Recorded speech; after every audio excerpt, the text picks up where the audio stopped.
I hope this video won't be too long, because Discord's a bitch. Oh, okay. So, let's talk about lines. Let's talk about linear equations. If we wanted a line, we would have something like y equals mx plus b. So in this case, m is what we call a slope. It's rise over run, essentially. So if I have 1 over 2m, so then y equals 1 over 2x, then for every unit you go up 1, you would go over 2. So you have 1, and then 2, and then 2, and then 2, and then 2, right? Now, b is a little different. This is essentially how far up or down you want the line to be offset. So if it was plus 2 or b plus 2, then we would have the same sort of line that way, but it would start 2 up from 0, right? So it'd be like that instead of like that. Okay? You can see that? Yeah, you can see that.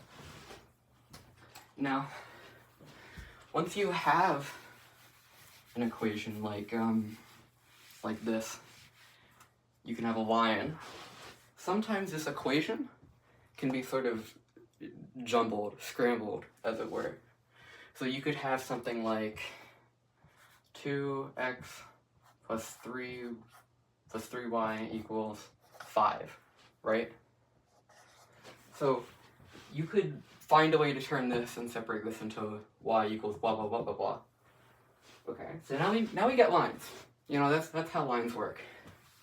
But if I have, let's say, 2 lines, if I have 2y plus 2x plus 2y equals, I don't know, 8, and then we have this line, and then we have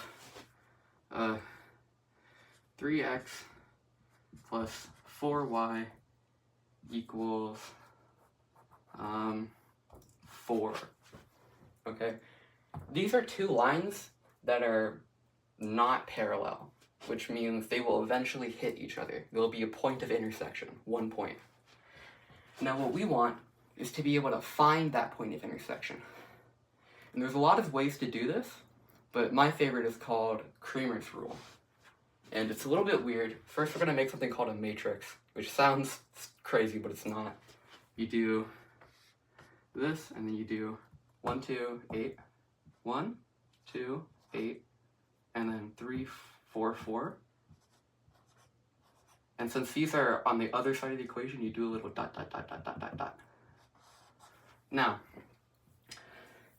this can be broken up into this. 1, 2, 3, 4, and then 8, 4, yeah. And now we have this and this.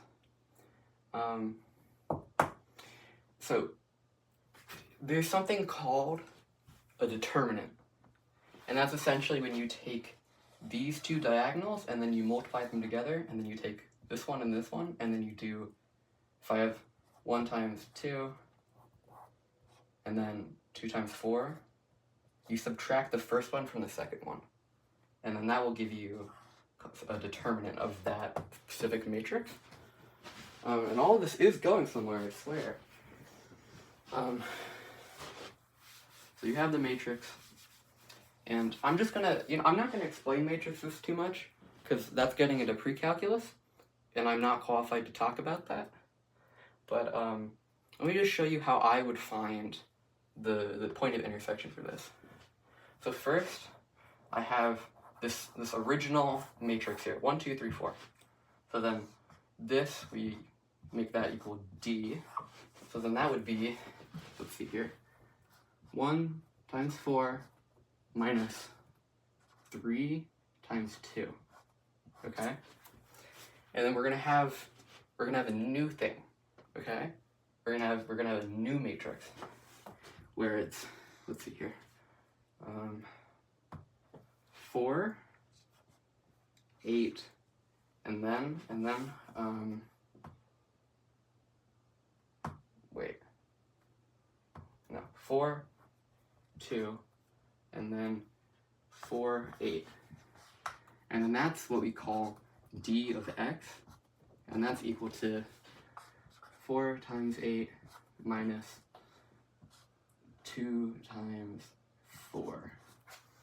And then we're going to do one more, and that's going to be d of y. So that's going to be, we have, what is that?